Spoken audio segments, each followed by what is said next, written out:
Welcome to part 2 of my spring walk around Ingrave and Herongate in Essex. These two beautiful villages are part of a conservation area, which stretches from Ingrave Common down to Button Common. In video 1, we walked down Cricketers Lane and had a look at some of the historic old buildings and pubs, which can be found on the way. And now we are going to walk from St Andrew's Methodist Church down to Button Common.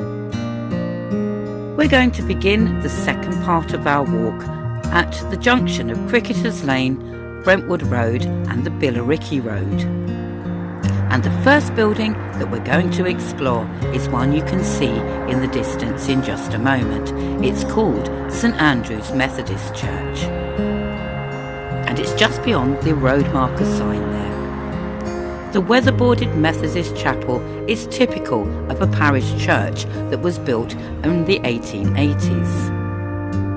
As you walk up to the churchyard at St Andrews, you will see a memorial cross made out of granite, and it commemorates all the men of Herongate and Ingrave who lost their lives during the First World War. This is another one of those buildings that I've driven past a million times but never actually got out and walked around on foot. And exploring it was a real delight. The small but compact church garden was bursting with spring flowers, and I couldn't resist just having a little wander around and taking a little peep inside through the windows, imagining the Victorian villagers at prayer and singing hymns. This is why I love to go out and explore the Essex villages, because there is so much history to be found. And every time I go out on a walk, it's like stepping back in time to a more rural and quieter way of life. Then I set off down Rectory Lane past Hop House, the only thatched cottage in the village.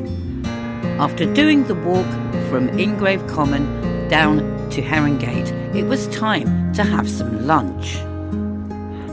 And I knew just the perfect place to stop and eat. Just around the corner from Rectory Lane is the second pub in the village of Herongate, and it's called the Boar's Head. A local legend involves Marengo, one of Napoleon Bonaparte's war horses. Captured at the Battle of Waterloo in 1815 by William Petre, the 11th Baron Petre, Marengo was brought back to the Herongate estate. It is believed that Lord Petre rode Marengo through the village and possibly stabled him at the Boar's Head in Herongate before selling him to Lieutenant Colonel Angerstein of the Grenadier Guards. Marengo's skeleton is now displayed at the National Army Museum in Chelsea. The Boar's Head itself is a historic establishment, originally comprising of 3 Tudor cottages. It became a licensed inn in the 18th century and was once part of the Heron Hall estate, which was owned by the Tyrrell family. I can thoroughly recommend the Boar's Head as a great place to stop off for something to eat or drink while you're on the walk.